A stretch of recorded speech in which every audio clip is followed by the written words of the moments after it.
자, 오늘 얘기는 그 프리에가 갖고 있던 사상이 오늘날 20세기 한국 사회는 어떻게 적용될 수 있는가? 그걸 알아보기 위해서 그 마르쿠제라고 하는 사람이 썼던 이 에러스와 문명 이 책 얘기를 할 겁니다. 사실은 뭐 이 책에서 마르쿠제라는 사람이 분명하게 프리에라는 사람의 이름을 거론하지는 않아요. 그런데 내가 읽어보니까 이 프리의 문제의식과 이 마르쿠즈의 문제의식이 굉장히 접목시킬 가능성이 많다는 거예요.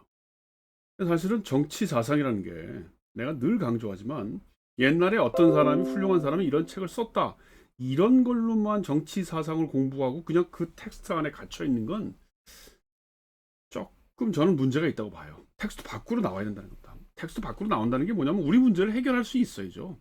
정치 사상 공부라는 게 뭐 텍스트의 엄밀성, 그래서 뭐 그리스 말 뭐 아리스토텔레스를 읽을 때 그리스 말 열심히 배워가지고 뭐 원전을 봐야 된다 뭐 이런 철저함도 난 상당히 의미가 있다고 봐요. 그런데 평생 그거 안에 텍스트에 파묻혀 있으면 사실 그거는 문헌 고증학이죠. 문헌 고증학.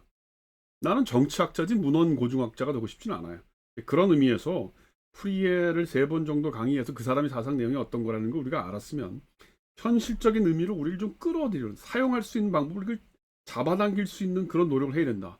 그런 면에서 이번 시간에는 마르쿠제의 에로스와 문명 얘기를 하고 다음 시간에는 안토니오 네오리가 썼던 이 디오니소스 노대 혹은 뭐 아우톤 이 자율운동 아우토미아라고 하는 이 논의를 그 프리에의 사상과 연결시켜 보고 싶다는 겁니다. 사실은 이 에로스와 문명이나 아우토노미아라고 하는 이 현실적인 이 이탈리아의 공산주의 운동이라는 것 자체가 뭐 정말 프리하고 관계 짓기가 어려운 부분도 있어요.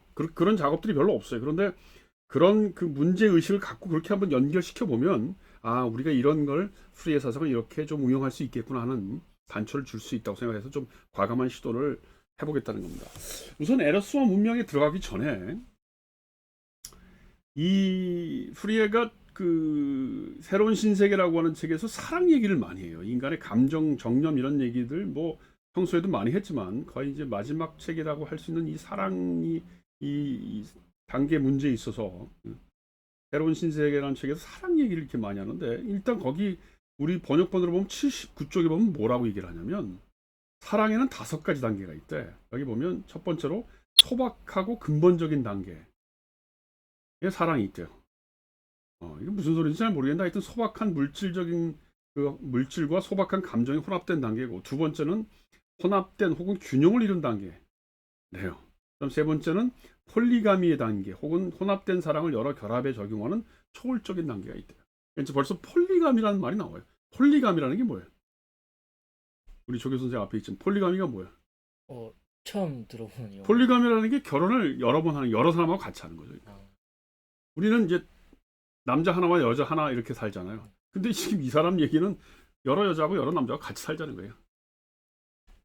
사실 여기서부터 이제 이 사람의 사상을 이제 이 당대뿐만 아니고 오늘날의 도덕의 관점에서 보아도 좀 용납하기가 어려운 거죠. 그냥 뭐 일부 일처제를 주장하는 현대 문명에서 폴리가미를 얘기한다는 건 정말 좀 어렵죠 받아들이기가. 근데 여기 더 나가서 뭐라고 하냐면 4번째 단계는 총체적이고 혹은 통일적 단계 그래가지고 뭐라고 돼 있냐면 혼합된 통합 남물을 포함하는 단계로 문명에서는 알려지지 않은 거의 뭐 방탕한 통합 얘기를 해요.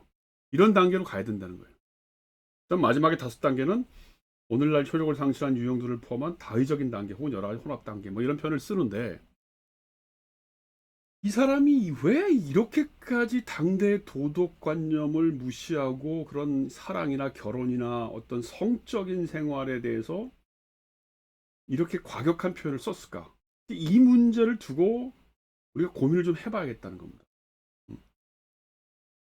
그러니까 이 기본적으로 프리의 생각은 뭐냐면 쾌락이라고 하는 것이 사회 통합에 굉장히 중요한 요인이 되어야 됐는데 자유주의 정치, 계몽주의 정치자들은 무슨 도덕, 평등, 자유 이런 얘기만 했지 인간의 쾌락에 대해서 얘기를 안 했다는 거예요. 이 사람 그게 잘못됐다고 보는 겁니다. 그게 허위 의식이라고 보는 거예요. 인간 사회라고 하는 게 통합이 제대로 이루어지려면 그리고 인간이 제대로 잘 살려면 쾌락을 기반으로 하는 행복이 이루어져야 된다는 거예요. 그게 공동체를 만든다는 거예요. 그래서 이 사람 그 앞선 책들에서 보면 뭐냐면 식도락 얘기하고 이런 얘기를 많이 했어요. 잘 먹고 잘 살아야 된대. 왜냐하면 미적인 감각, 미각이라고 하는 것이 오히려 생산에서부터 도덕적인 그 생산과 소비를 다 아주 정결하게 만들기 때문에 이게 오히려 사회 경제에 중요한 토대가 된다는 겁니다. 그래서 식도락 얘기를 많이 했어요. 뭐 거기까지는 이해할 수 있습니다. 근데 여기서는 뭐냐면 사랑이라고 하는 것이 폴리가미, 통합, 난무 이런 얘기까지 하고 있어요. 그 왜 이러냐? 왜 이러냐? 일단 이 사람이 이렇게까지 얘기를 하는 것은 도덕을 빙자한 당대 자유주의 정치 철학이 갖고 있는 허위의식, 계몽주의의 잘못된 허위의식을 얘기하는 겁니다. 쾌락, 정념 이런 것이 진정한 의미에서 사회적인 토대가 통합의 토대가 돼야 되고 그걸 통해 사람이 행복을 얻는다는 겁니다.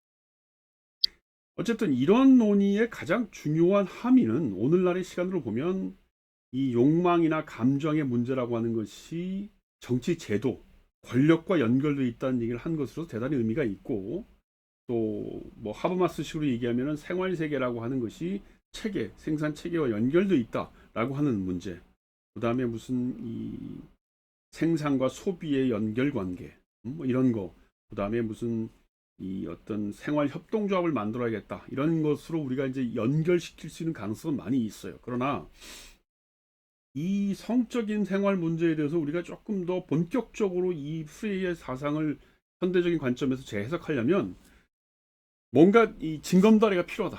근데 나는 이 책이 대단히 중요하다고 생각한다는 겁니다. 이 에로스라고 하는 걸 한마디로 얘기하면 뭐냐면 그러니까 이제 잠깐 이걸 설명하려면 뭐가 필요하냐면